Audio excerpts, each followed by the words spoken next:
Hello students, ਤੋਂ ਅੱਜ ਆ ਗਏ ਜੀ ਆਪਾਂ ਤੁਹਾਡੇ ਕੋਲ ਇੱਕ ਐਸਐਸ ਦੇ ਮੈਮਰੀ ਮੈਪ ਲੈ ਕੇ ਆਏ ਆ ਜੀ ਆਪਾਂ ਤੁਹਾਡੇ ਕੋਲ।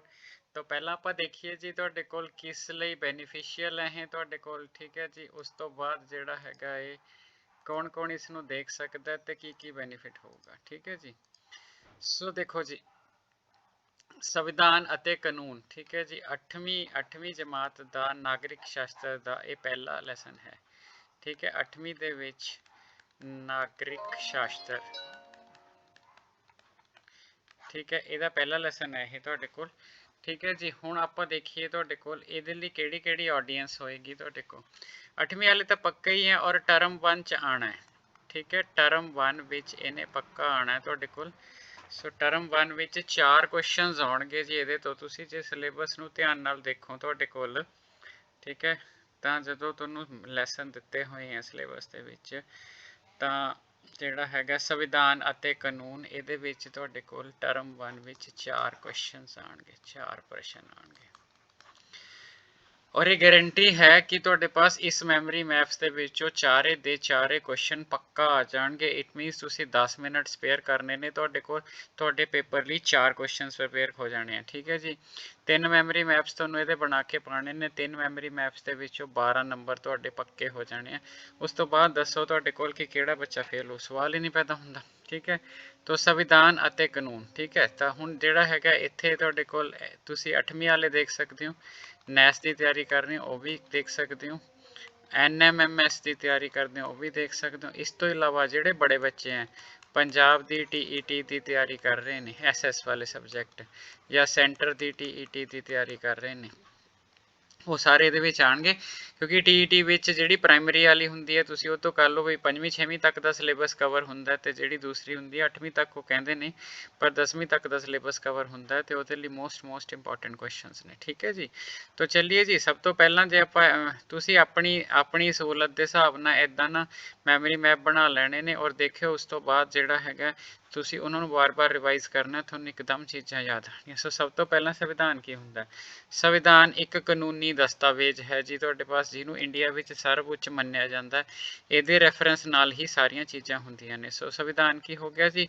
ਕਾਨੂੰਨੀ ਦਸਤਾਵੇਜ਼ ਆ ਗਿਆ। ਤੁਹਾਨੂੰ ਆਪਸ਼ਨ ਜਿਹੜੀ ਆਊਗੀ ਕਾਨੂੰਨੀ ਦਸਤਾਵੇਜ਼ ਵਾਲੇ ਟਿਕ ਕਰ ਦੇਣੀ। ਉਹ ਤੋਂ ਬਾਅਦ ਕਾਨੂੰਨ ਕਿਹਨੂੰ ਕਹਿੰਦੇ ਨੇ?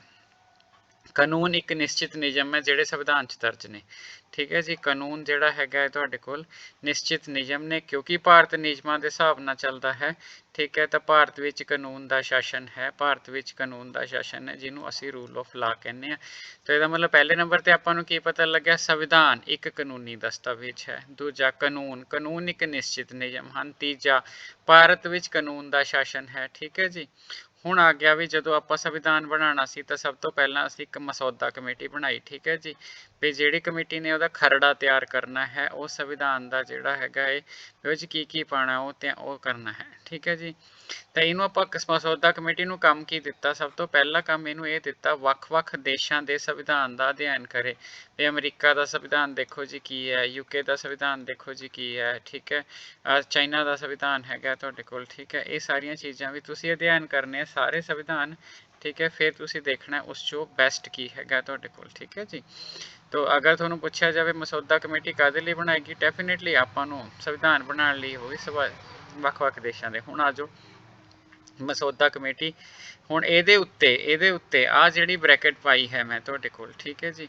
ਇਹਦੇ ਉੱਤੇ ਤੁਹਾਨੂੰ ਸਿਰਫ ਇੰਨੇ ਕੁ ਪੋਰਸ਼ਨ ਵਿੱਚੋਂ ਤੁਹਾਨੂੰ 2 ਕੁਐਸਚਨ ਲਾਜ਼ਮੀ ਲੱਭਣੇ ਨੇ ਜੀ, 3 ਵੀ ਲੱਭ ਸਕਦੇ ਨੇ। 2 ਪ੍ਰਸ਼ਨ ਤੁਹਾਨੂੰ ਇਸ ਮੈਮਰੀ ਮੈਪ 'ਚੋਂ ਆਣੇ ਹੀ ਆਣੇ। ਸਭ ਤੋਂ ਪਹਿਲਾਂ ਮਸੌਦਾ ਕਮੇਟੀ 29 ਅਗਸਤ 1947 'ਚ ਬਣਾਈ, ਸਟੈਪ ਨੰਬਰ 1 ਹੋ ਗਿਆ। ਕਦੋਂ ਬਣੀ? 29 ਅਗਸਤ 1900। ਦੂਜਾ ਪ੍ਰਧਾਨ ਕੌਣ ਸੀ? ਡਾਕਟਰ BR ਅੰਬੇਦਕਰ, ਠੀਕ ਹੈ ਜੀ। ਪ੍ਰਧਾਨ ਵੀ ਹੋ ਗਏ। ਕੁੱਲ ਮੈਂਬਰ ਕਿੰਨੇ ਸੀ? 7 ਮੈਂਬਰ ਸੀ ਜੀ ਇਹਦੇ ਵਿੱਚ, ਠੀਕ ਹੈ। ਕੁੱਲ ਸਮਾਗਮ ਕਿੰਨੀਆਂ ਬੈਠਕਾਂ 'ਚ ਉਹਨਾਂ ਨੇ ਕੰਮ ਨਿਬੇੜਿਆ? 11 ਦੇ ਵਿੱਚ ਜੀ। ਮੈਂਬਰ 7, ਇੱਥੇ 11, ਠੀਕ ਹੈ। ਟਾਈਮ ਕਿੰਨਾ ਲੱਗਿਆ? 2 ਸਾਲ ਲੱਗੇ ਜੀ, 11 ਮਹੀਨੇ ਲੱਗੇ ਤੇ 18 ਦਿਨ ਲੱਗੇ ਤੁਹਾਡੇ ਕੋਲ, ਠੀਕ ਹੈ ਜੀ। ਉਸ ਤੋਂ ਬਾਅਦ ਤਿਆਰ ਕਦੋਂ ਹੋ ਗਿਆ ਸੀ? 26 ਨਵੰਬਰ 1949 ਨੂੰ ਤਿਆਰ ਹੋ ਗਿਆ, ਤੇ ਪਰ ਲਾਗੂ 26 ਜਨਵਰੀ 1950 'ਚ ਕੀਤਾ। ਇੱਥੇ ਕੁਐਸਚਨ ਸ਼ੋਰਲੀ ਆਉਂਦਾ। ਉਹ ਕੀ ਕੁਐਸਚਨ ਆਉਂਦਾ? ਪੱਕਾ ਆਉਂਦਾ ਪੇਪਰ ਦੇ ਵਿੱਚ। ਦੇਖੋ ਜੀ, ਸਭ ਤੋਂ ਪਹਿਲਾਂ ਤੁਹਾਨੂੰ ਜਿਹੜੀ ਕਮੇਟੀ ਬਣਨ ਦੀ ਡੇਟ, ਕਮੇਟੀ ਦੇ ਪ੍ਰਧਾਨ ਕੌਣ ਸੀ, ਕਿੰਨੇ ਮੈਂਬਰ ਸੀ, ਕਿੰਨੇ ਸਮਾਗਮ ਹੋਏ, ਕਿੰਨੇ ਟਾਈਮ 'ਚ ਬਣਿਆ, ਠੀਕ ਹੈ ਜੀ। ਤੇ 26 ਨਵੰਬਰ। ਹੁਣ ਇੱਥੇ ਕੁਐਸਚਨ ਹੁੰਦਾ ਵੀ ਜੇ 26 ਨਵੰਬਰ ਨੂੰ ਬਣ ਗਿਆ ਸੀ ਤਾਂ 26 ਜਨਵਰੀ ਨੂੰ ਆਪਾਂ ਨੇ ਲਾਗੂ ਕੀਤਾ, ਤਾਂ 26 ਨਵੰਬਰ ਤੋਂ 26 ਦਸੰਬਰ ਤੋਂ 26 2 ਮਹੀਨੇ ਆਪਾਂ ਲੇਟ ਕੀਤਾ ਹੈਗਾ ਤੁਹਾਡੇ ਕੋਲ। ਠੀਕ ਹੈ ਜੀ, ਤਾਂ ਇਹਦਾ ਜਿਹੜਾ ਹੈਗਾ ਉਹ ਕਾਰਨ ਕੀ ਸੀਗਾ ਤੁਹਾਡੇ ਕੋਲ। ਸੋ ਇਹਦਾ ਕਾਰਨ ਕੀ ਸੀਗਾ ਕਿ 31 ਦਸੰਬਰ 1929 ਦੇ ਵਿੱਚ ਆਪਾਂ ਪੂਰਨ ਸਵਰਾਜ ਦਾ ਮਤਾ ਪਾਇਆ ਸੀਗਾ। ਪੰਡਿਤ ਜਵਾਹਰ ਲਾਲ ਨਹਿਰੂ ਪ੍ਰਧਾਨ ਸੀਗੇ ਉਦੋਂ ਕਾਂਗਰਸ ਦੇ। ਠੀਕ ਹੈ ਜੀ, ਮਤਲਬ ਪੰਡਿਤ ਜਵਾਹਰ ਲਾਲ ਨਹਿਰੂ ਦੀ ਅਗਵਾਈ ਵਿੱਚ ਇੱਕ ਪੂਰਨ ਸਵਰਾਜ ਦਾ ਮਤਾ ਪਾਇਆ ਸੀਗਾ ਵੀ ਅਸੀਂ ਆਪਣੇ ਦੇਸ਼ ਨੂੰ ਆਜ਼ਾਦ ਕਰਾਉਣਾ ਹੈਗਾ। ਔਰ ਉਹ 26 ਜਨਵਰੀ 1930 ਨੂੰ ਪੂਰਨ ਸੁਤੰਤਰਤਾ ਦਿਵਸ ਆਪਾਂ ਨੇ ਮਨਾਉਣਾ ਸ਼ੁਰੂ ਕਰਤਾ ਸੀ।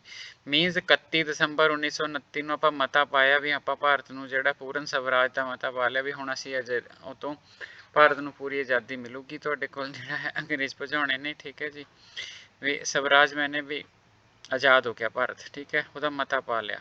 ਠੀਕ ਹੈ, ਸੋ 26 ਜਨਵਰੀ 1930 ਵਿੱਚ ਪੂਰਨ ਸੁਤੰਤਰਤਾ ਦਿਵਸ ਹੈ ਜਿਹੜਾ ਤੁਹਾਡੇ ਕੋਲ ਉਹ ਆਪਾਂ ਮਨਾਉਣਾ ਸ਼ੁਰੂ ਕਰ ਦਿੱਤਾ। ਠੀਕ ਹੈ, ਆਜ਼ਾਦ ਨਹੀਂ ਹੋਏ ਸੀ ਪਰ ਮਨਾਉਣਾ ਸ਼ੁਰੂ ਕਰ ਦਿੱਤਾ। ਤਾਂ ਇਹ ਦਿਨ ਯਾਦ ਰਵੇ। ਠੀਕ ਹੈ, ਪੂਰਨ ਸੁਤੰਤਰਤਾ ਦਿਵਸ। ਠੀਕ ਹੈ, ਇਹ ਲੋਕਾਂ ਦੇ ਮਾਈਂਡ 'ਚ ਰਵੇ, ਇਸ ਕਰਕੇ ਜਿਹੜਾ ਹੈ ਆਪਾਂ 26 ਜਨਵਰੀ 1950 ਵਿੱਚ ਸੰਵਿਧਾਨ ਜਿਹੜਾ ਹੈਗਾ ਆਪਾਂ ਨੇ ਲਾਗੂ ਕੀਤਾ। ਠੀਕ ਹੈ ਜੀ, ਸੋ ਮੇਰਾ ਖਿਆਲ ਹੈ ਜੀ ਤੁਹਾਡੇ ਪਾਸ ਕੋਈ ਏਡੀ ਦਿੱਕਤ ਵਾਲੀ ਗੱਲ ਨਹੀਂ ਗੀ। ਤੇ ਜਿਹੜਾ ਹੈਗਾ ਅੰਤਿਮ ਬੈਠਕ ਜਿਹੜੀ ਇਹਦੀ ਹੋਈ ਸੀਗੀ ਉਹ 25 ਜਨਵਰੀ 1950 ਵਿੱਚ ਹੋਈ ਸੀਗੀ। ਤੇ ਫਿਰ ਡਾਕਟਰ ਰਾਜਿੰਦਰ ਪ੍ਰਸਾਦ ਨੂੰ ਆਪਾਂ ਨੇ ਪਹਿਲਾ ਜਿਹੜਾ ਹੈ ਰਾਸ਼ਟਰਪਤੀ ਨਿਯੁਕਤ ਕੀਤਾ ਸੀ। ਠੀਕ ਹੈ ਜੀ, ਸੋ ਦੁਬਾਰਾ ਸੰਵਿਧਾਨ ਕਾਨੂੰਨੀ ਦਸਤਾਵੇਜ਼, ਕਾਨੂੰਨ ਨਿਯਮ, ਭਾਰਤ ਵਿੱਚ ਨਿਯਮ ਚੱਲਦੇ ਆ, ਮਸੌਦਾ ਕਮੇਟੀ। ਠੀਕ ਹੈ, ਪ੍ਰਧਾਨ ਡਾਕਟਰ BR ਅੰਬੇਦਕਰ। ਠੀਕ ਹੈ ਜੀ, ਡੇਟ ਦਿੱਤੀ ਹੋਈ ਹੈ, ਕੁੱਲ ਮੈਂਬਰ 7, ਸਮਾਗਮ 11। ਬੋਲਦੇ ਬੋਲਦੇ ਮੇਰੇ ਤੋਂ ਨਹੀਂ ਯਾਦ ਹੋ ਜਾਣਾ। ਠੀਕ ਹੈ, ਸਭ ਤੋਂ ਮੇਨ ਚੀਜ਼ ਕਿ ਤੁਸੀਂ ਕਿਉਂ 26 ਜਨਵਰੀ 1950 'ਚ ਲਾਗੂ ਕੀਤਾ, ਕਿਉਂਕਿ ਪੂਰਨ ਸਵਰਾਜ ਦਾ ਮਤਾ ਆਪਾਂ ਪਹਿਲਾਂ ਹੀ ਪਾ ਚੁੱਕੇ ਸੀ ਤੇ ਆਪਾਂ ਉਹਨੂੰ ਪੂਰਨ ਸੁਤੰਤਰਤਾ ਦਿਵਸ 'ਚ ਮਨਾਉਂਦੇ ਸੀ। ਠੀਕ ਹੈ ਜੀ, ਹੁਣ ਉਸ ਤੋਂ ਬਾਅਦ ਜਿਹੜਾ ਹੈਗਾ ਜੀ 3-4 ਇਹਦੇ ਵਿੱਚ ਫੈਕਟਸ ਨੇ ਜਿਹੜੇ ਤੁਹਾਡੇ ਕੋਲ ਮਹਾਤਮਾ ਗਾਂਧੀ ਨਾਲ ਰਿਲੇਟਡ ਹੈ ਇਸ ਲੈਸਨ ਦੇ ਵਿੱਚ, ਤੇ ਉਹ ਚੀਜ਼ਾਂ ਵੀ ਜਿਹੜੀਆਂ ਹੈਗੀਆਂ ਤੁਹਾਡੇ ਪਾਸ। ਤਾਂ ਇੱਕ ਤਾਂ ਸਿੱਧਾ ਦੇਖੋ ਸੰਵਿਧਾਨ ਵਾਲੇ ਚੀਜ਼ਾਂ 'ਚ ਆਪਾਂ ਐਡ ਕਰੀਏ, ਸੰਵਿਧਾਨ ਸਰਵਉੱਚ ਹੈ। ਠੀਕ ਹੈ ਜੀ, ਸਰਵਉੱਚ ਮੈਨੇ ਇੰਡੀਆ ਸਭ ਤੋਂ ਉੱਤੇ ਸੰਵਿਧਾਨ ਹੁੰਦਾ ਹੈਗਾ। ਦੂਸਰਾ ਜਿਹੜੀ ਨਿਆਂਪਾਲਿਕਾ ਹੈਗੀ ਹੈ, ਜਿਹੜੀਆਂ ਤੁਹਾਡੀਆਂ ਕੋਰਟਸ ਨੇ ਉਹ ਸੰਵਿਧਾਨ ਦੀ ਰੱਖਿਆ ਕਰਨ ਲਈ ਨੇ ਵੀ ਜਿਹੜਾ ਸੰਵਿਧਾਨ ਦੇ ਕੋਈ ਉਲਟ ਜਾਂਦਾ ਜਾਂ ਕੁਝ ਹੁੰਦਾ ਤਾਂ ਤੁਸੀਂ ਉਹਦੇ ਅਗੇਂਸਟ ਕੋਰਟ ਵਿੱਚ ਜਾ ਸਕਦੇ ਹੋ। ਤੇ ਇਹ ਚੀਜ਼ਾਂ ਹੈਗੀਆਂ। ਕੁਝ ਫੈਕਚੁਅਲ ਕੁਐਸਚਨ ਨੇ ਵੀ ਬੰਗਾਲ ਦੀ ਵੰਡ 1905 ਵਿੱਚ ਹੋਈ ਸੀ ਤੇ ਮਹਾਤਮਾ ਗਾਂਧੀ ਨੇ ਦਾ ਵਿਰੋਧ ਕੀਤਾ ਸੀ। ਨਾ ਮਿਲਵਰਤਨ ਅੰਦੋਲਨ ਮਹਾਤਮਾ ਗਾਂਧੀ ਦਾ ਸੀਗਾ। ਸਿਵਲ ਨਾ ਮਿਲਵਰਤਨ ਮੈਨੇ ਆਪਾਂ ਕੋਈ ਮਿਲਵਰਤਨ ਨਹੀਂ ਕਰਨਾ, ਆਪਾਂ ਕੋਈ ਕੋਆਪਰੇਸ਼ਨ ਨਹੀਂ ਰੱਖਣੀ ਉਹਨਾਂ ਨਾਲ। ਠੀਕ ਹੈ ਜੀ, ਸਿਵਲ ਨਾ ਫਰਮਾਨੀ 1930 ਵਿੱਚ ਤੇ 1942 ਵਿੱਚ ਭਾਰਤ ਛੱਡੋ ਅੰਦੋਲਨ। ਸੋ ਇਹ ਵਾਲੀ ਜਿਹੜੀਆਂ ਚੀਜ਼ਾਂ ਸੀਗੀਆਂ ਇਹ ਮਹਾਤਮਾ ਗਾਂਧੀ ਦੀ ਕੰਟਰੀਬਿਊਸ਼ਨ ਜਿਹੜੀ ਹੈਗੀ ਹੈ ਪ੍ਰੀ ਇੰਡੀਪੈਂਡੈਂਸ ਆਜ਼ਾਦੀ ਤੋਂ ਪਹਿਲਾਂ ਦੀ ਲੜਾਈ 'ਚ ਕੀ ਕੰਟਰੀਬਿਊਸ਼ਨ ਸੀਗੀ ਤੁਹਾਡੇ ਕੋਲ ਉਹ। ਠੀਕ ਹੈ, ਇਹ ਸਭ ਤੋਂ ਇੰਪੋਰਟੈਂਟ ਕੁਐਸਚਨ ਜਿਹੜਾ ਹੈਗਾ ਉਹ ਆ ਹੈਗਾ ਕਿ ਡਾਂਡੀ ਸੱਤਿਆਗ੍ਰਹਿ ਸੀਗਾ ਜਿਹੜਾ ਡਾਂਡੀ ਮਾਰਚ ਸੀ 5 ਅਪ੍ਰੈਲ 1900 ਡਾਂਡੀ ਨਾਮਕ ਸਥਾਨ ਤੇ ਲੂਣ ਬਣਾ ਕੇ ਆਪਾਂ ਲੂਣ ਵਾਲਾ ਕਾਨੂੰਨ ਤੋੜਿਆ ਡਾਂਡੀ ਥਾਂ ਤੇ ਆਪਾਂ ਨੇ। ਠੀਕ ਹੈ, ਸੋ ਤੁਹਾਨੂੰ ਡਾਂਡੀ ਸੱਤਿਆਗ੍ਰਹਿ 1930 'ਚ ਹੋਇਆ, ਇਹ ਚੀਜ਼ ਆਮ ਪੁੱਛ ਲੈਂਦੇ ਨੇ ਤੁਹਾਡੇ ਕੋਲ ਵੀ ਡਾਂਡੀ ਮਾਰਚ। ਠੀਕ ਹੈ, ਤਾਂ ਇਹ ਤੁਸੀਂ ਜਿਹੜਾ ਹੈਗਾ ਖਿਆਲ ਰੱਖਣਾ। ਆਹ 4 ਫੈਕਟਸ ਹੈ ਜਿਹੜੇ ਤੁਹਾਡੇ ਕੋਲ ਰਿਲੇਟਡ ਟੂ ਮਹਾਤਮਾ ਗਾਂਧੀ, ਇਹ ਵੀ ਆਪਾਂ ਯਾਦ ਰੱਖਾਂਗੇ। ਠੀਕ ਹੈ ਜੀ, ਉਸ ਤੋਂ ਬਾਅਦ ਜਿਹੜਾ ਹੈਗਾ ਤੁਹਾਡੇ ਕੋਲ ਜਿਹੜਾ ਆਹ ਕੁਐਸਚਨ ਹੈ ਇਹ ਪੇਪਰ 'ਚ ਲਾਜ਼ਮੀ ਆਉਂਦਾ ਬਈ ਦਾਜ ਰੋਕੂ ਕਾਨੂੰਨ ਕਦੋਂ ਬਣਿਆ। ਠੀਕ ਹੈ, 1961। ਹੁਣ ਦੋ ਦਾਜ ਜਿਹੜਾ ਹੈਗਾ ਤੁਹਾਡੇ ਕੋਲ। ਠੀਕ ਹੈ, ਇੱਕ ਤੁਹਾਡੇ ਕੋਲ ਇਹ ਵੀ ਕੁਐਸਚਨ ਆਉਂਦਾ ਵੀ ਇੱਥੇ ਭਰੂਣ ਹੱਤਿਆ ਜਿਹੜਾ ਹੈਗਾ ਤੁਹਾਡੇ ਪਾਸ ਫੀਮੇਲ ਫਿਟੀਸਾਈਡ ਜਿਹਨੂੰ ਕਹਿੰਦੇ ਆ, ਤੁਹਾਡੇ ਪਾਸ ਭਰੂਣ ਹੱਤਿਆ ਦੀ ਥਾਂ ਤੇ ਵਰਡ ਜ਼ਿਆਦਾ ਵਧੀਆ ਹੁੰਦਾ ਮਾਦਾ ਭਰੂਣ ਹੱਤਿਆ, ਕਿਉਂਕਿ ਲੜਕੀਆਂ ਨੂੰ ਮਾਰਦੇ ਆ ਮੁੰਡਿਆਂ ਨੂੰ ਨਹੀਂ ਮਾਰਦੇ ਹੈਗੇ।